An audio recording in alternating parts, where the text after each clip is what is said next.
Varicose వ్యాధితో బాధపడుతున్నారంట. తక్కువ ఖర్చుతో ట్రీట్మెంట్ కావాలి అనుకుంటే ఎవిస్ హాస్పిటల్ని సంప్రదించండి. భారత్ పాకిస్తాన్ల మధ్య కాల్పుల విరమణ ఎవరిని షాక్కి గురి చేసింది? భారతీయుల కంటే ఎక్కువ షాక్ అయిన వారు కూడా ఉన్నారంటే అవుననే సమాధానం వస్తుంది. ముఖ్యంగా బలూచిస్తాన్ ప్రజలు భారత్ పాకిస్తాన్ల మధ్య నెలకొన్న ఉద్రిక్తతల్ని చాలా వరకు ఒక అడ్వాంటేజ్గా మలుచుకునేటువంటి ప్రయత్నం చేశారు. కానీ ఎప్పుడైతే కాల్పుల విరమణ ప్రకటన వచ్చిందో తమ ఉద్యమానికి సంబంధించి కీలకమైన సమయంలో ఈ మద్దతు కోల్పోయామనేటువంటి ఆవేదన, ఆందోళన మొదలైంది. ఎందుకంటే స్వతంత్ర బలూచిస్తాన్ ప్రకటన చేయడం కోసం కావాల్సిన ప్రక్రియ మొత్తాన్ని కూడా బలూచ్ ఉద్యమకారులు సిద్ధం చేసుకున్నారు. దానికి సంబంధించినటువంటి వివరాలు మనం ఒకసారి చూద్దాం. బలూచిస్తాన్కి సంబంధించి ఉద్యమం పీక్ స్టేజ్లో ఉన్న సమయంలోనే, ఎందుకంటే క్వెటా లాంటి సిటీతో పాటు దాదాపు బలూచిస్తాన్ మొత్తం కూడా బలూచ్ ఉద్యమకారుల చేతిలో ఉన్నటువంటి పరిస్థితుల్లోనే కాల్పుల విరమణ ప్రకటన జరిగింది. భారీ బహిరంగ సభలు కూడా నిర్వహించడం ప్రారంభించారు. ఖచ్చితంగా ఈసారి స్వతంత్ర బలూచిస్తాన్ ఆవిర్భవిస్తుందనేటువంటి ధీమాతో ఉన్నారు. అయితే ఎప్పుడైతే భారత్ కాల్పుల విరమణ ప్రకటించిందో కొంత అయోమయంలో పడ్డారు. అయితే వెంటనే తేరుకుని వాళ్ళు తమ వంతుగా భారత్కి సాలిడారిటీ తెలిపేటువంటి ప్రయత్నం చేస్తున్నారు. ఇగో సాలిడారిటీ హ్యాస్ నో బార్డర్స్ అంటూ కొన్ని ప్లకార్డ్స్ రెడీ చేసుకుని ఫోటో క్యాంపెయిన్ చేస్తున్నారు సోషల్ మీడియాలో పెద్ద ఎత్తున బలూచిస్తాన్ ప్రజలు, బలూచిస్తాన్ ఉద్యమకారులు. అసలు బలూచిస్తాన్ ఉద్యమానికి సంబంధించి చూడాలంటే ఇందులో కీలకమైనటువంటి 3 వర్గాలకు సంబంధించిన పోరాటాన్ని మనం డిస్కస్ చేయాల్సి ఉంటుంది. అందులో ఒకటి బలూచిస్తాన్కి సంబంధించి ప్రజాస్వామ్య పద్ధతిలో ఉద్యమం నడిపిస్తున్నటువంటి డాక్టర్ మహరాగ్ బలూచ్, తర్వాత ఇప్పుడు ఆయుధాన్ని పట్టి ఉద్యమం చేస్తున్నటువంటి బలూచ్ లిబరేషన్ ఆర్మీ, అలానే గత దశాబ్దాలుగా పోరాటం చేస్తున్నటువంటి బలూచిస్తాన్ లిబరేషన్ ఫ్రంట్. ఈ 3 వర్గాలుగా సాగుతున్నటువంటి పోరాటం ఇది. కానీ అందరి ఆకాంక్ష కూడా బలూచిస్తాన్ స్వతంత్ర రాజ్య ఆవిర్భావం. ఆ ఆవిర్భావానికి సంబంధించి డాక్టర్ మహరాగ్ బలూచ్ చేస్తున్నటువంటి ఆందోళనకి, ప్రజాస్వామ్య పద్ధతిలో జరుగుతున్నటువంటి ఆందోళనకి బలూచిస్తాన్ అంతటా కూడా విశేషమైనటువంటి మద్దతు లభిస్తుంది. అలానే బలూచ్ ప్రజలు బహిరంగంగానే తమ హక్కుల కోసం పోరాడుతున్నారు. అంతర్జాతీయ మీడియా నుంచి అంతర్జాతీయ వేదికల వరకు తన గళాన్ని బలంగా వినిపించడంలో డాక్టర్ మహరాంగ్ సక్సెస్ అయ్యారని చెప్పనే విషయాన్ని మనం అర్థం చేసుకోవచ్చు. కానీ లిబరేషన్ ఆర్మీ వచ్చిన తర్వాత ఉద్యమ పదంలో అడుగు ముందుకు పడేటువంటి అవకాశం దక్కింది. ఈ క్రమంలోనే పోరాటాన్ని ఇంకా పూర్తి స్థాయిలో విప్లవ పంథాలో నడిపిస్తున్నారు. సో నగరాల ఆక్రమణ పూర్తి కావడం, ఒక దశలో మొత్తం రాష్ట్రం మొత్తాన్ని కూడా తమ స్వాధీనంలోకి తీసుకుని కొత్త దేశం ఆవిర్భవిస్తుంది అని దానికి కావలసినటువంటి ప్రణాళికను కూడా బలూచిస్తాన్ ప్రజలు సిద్ధం చేసుకోవడం ఆసక్తికరమైనటువంటి అంశం.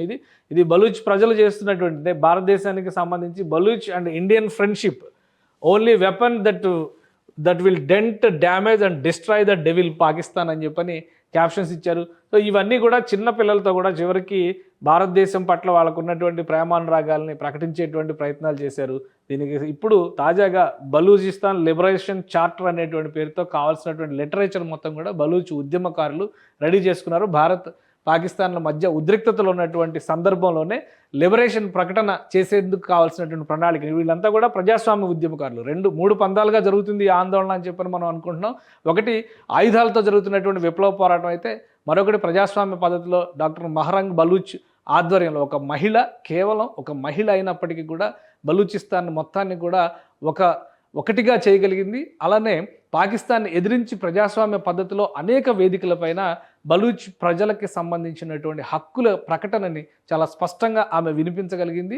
అలానే ఆమె తండ్రి కూడా బలూచ్ ఉద్యమకారుడిగా ఉండి అనేక సందర్భాల్లో పాకిస్తాన్ ప్రభుత్వం ఆయన్ని నిర్బంధించి చివరికి డెడ్ బాడీగా దొరికినటువంటి పరిస్థితి. దాదాపుగా గత 15 ఏళ్ల నుంచి 10 నుంచి 20 ఏళ్లలోనే 80,000 మంది బలూచిస్తానీయులు ఉద్యమాలు చేసినటువంటి బలూచిస్తానీయులు, ప్రధానంగా హక్కుల కోసం పోరాడినటువంటి బలూచ్ ప్రజలందరూ కూడా ఆచూకీ లేకుండా పోయారు. వారి ఆచూకీ తెలియజేయాలంటూ అనేక సందర్భాల్లో పాకిస్తాన్లో పెద్ద ఆందోళనలు నిర్వహించారు. అయితే ఉక్కు ప్రభుత్వం కాబట్టి, నిరంకుశ ప్రభుత్వం కాబట్టి పూర్తి స్థాయిలో ఈ ఉద్యమాలన్నీ కూడా అణుచుకుంటూ వస్తుంది. కాకపోతే గత కొంతకాలంగా ఒక బలమైనటువంటి ఆకాంక్షగా ఇది మారిపోయింది. మారిన తర్వాతనే ఈ చార్టర్కి సంబంధించినటువంటి రూపకల్పన జరిగింది. బలూచిస్తాన్ స్వతంత్ర రాజ్యం ఏర్పడితే లిబరేషన్ చార్టర్ దీన్ని వేలాది ప్రతులు కూడా ముద్రించి బలూచిస్తాన్ ప్రజలకి ఇచ్చేందుకు కావాల్సినటువంటి ప్రణాళికని రెడీ చేసుకున్నారు. ఈలోపు ఎందుకంటే ఒకవైపు భారతదేశంతో యుద్ధం, మరోవైపు బలూచిస్తాన్ జరుపుతున్నటువంటి పోరాటం. ఈ రెండింటి ఫలితంగా ఖచ్చితంగా ఈసారి బలూచిస్తాన్ దేశం ఆవిర్భవించడం ఖాయం అనేటువంటి నమ్మకంతో బలూచ్ ప్రజలు పెద్ద ఎత్తున బయటకు వచ్చారు. మహిళల మద్దతు, పిల్లల మద్దతు, అందరూ కూడా అన్ని వర్గాల వారు కూడా ఒకటైనటువంటి సందర్భం. దాదాపుగా ఈ 75 ఏళ్లలో జరిగినటువంటి అన్ని పోరాటాలకి ఇదొక ఫైనల్ ముగింపుగా చెప్పాల్సినటువంటి పరిస్థితి ఏర్పడుతుంది. మహరంగ్ బలూచ్కు సంబంధించినటువంటి చరిత్ర గురించి చూడాలన్నా కానీ ఆమె అనేక దఫాలుగా వినిపించినటువంటి వాదనను చూడాలన్నా, ఒక డాక్టర్, ఒక MBBS డాక్టర్ ఆమె, కానీ బలూచ్ ప్రజల హక్కుల కోసం తన జీవితాన్ని, పోరాట పందాన్ని ఎంచుకున్నటువంటి నాయకురాలుగా మారారు. గత కొంతకాలంగా ఈ ఉద్యమం మరింత బలోపేతం కావడంతో చాలా క్లియర్గా ఒక నిర్ణయం తీసుకుంది పాకిస్తాన్ ప్రభుత్వం. ఆమెను అరెస్ట్ చేసి నిర్బంధించేటువంటి ప్రయత్నం చేసింది. ఆమె తండ్రిని కూడా గతంలో అదే విధంగా అరెస్ట్ చేసి ఆ తర్వాత ఆయన శవమైనటువంటి పరిస్థితి ఉంది. ఈ నేపథ్యంలో ఆమె అరెస్టు ఈ సంవత్సరం ఏప్రిల్ మాసంలో జరిగింది. ఏప్రిల్ మాసంలో అరెస్టు జరిగిన తర్వాత పెద్ద ఎత్తున ఆందోళనలు చేయడం మొదలుపెట్టారు. బలూచ్ ప్రజలందరూ కూడా రోడ్డుపైకి రావడం మొదలుపెట్టారు.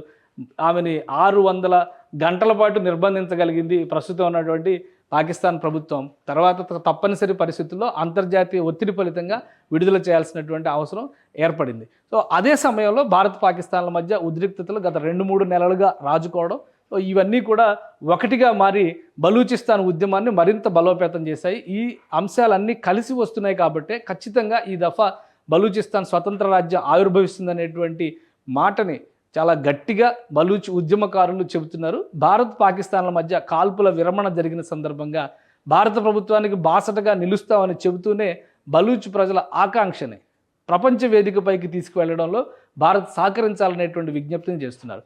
సో ప్రస్తుతం వీళ్ళు ఇచ్చినటువంటి డెడ్లైన్ ప్రకారం జూన్ నెలలో స్వతంత్ర బలూచిస్తాన్ ఆవిర్భవిస్తుంది, పాకిస్తాన్తో వేరుపడుతుంది అనేటువంటి ఒక డెడ్లైన్ విధించారు.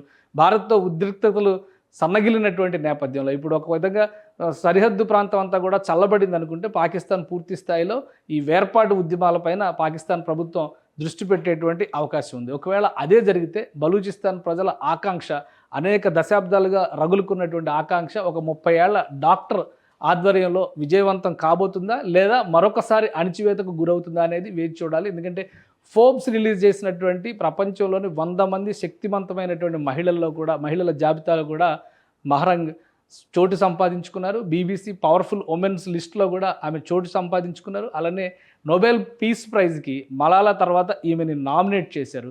సో అన్ని రకాలుగా కూడా ఒక ఎడ్యుకేటెడ్ పర్సన్గా, హక్కుల ఉద్యమకారిణిగా, బలూచిస్తాన్ ప్రజల మనోభావాలని, మనసుల్ని గెలుచుకున్నటువంటి నాయకురాలుగా ఆమె ఈ సందర్భంలో బలూచిస్తాన్ ఆవిష్కారానికి బాటలు వేస్తారా లేదా మరోసారి పాకిస్తాన్ ప్రభుత్వ పీడనకి గురవుతారా అనేది వేచి చూడాల్సిందే.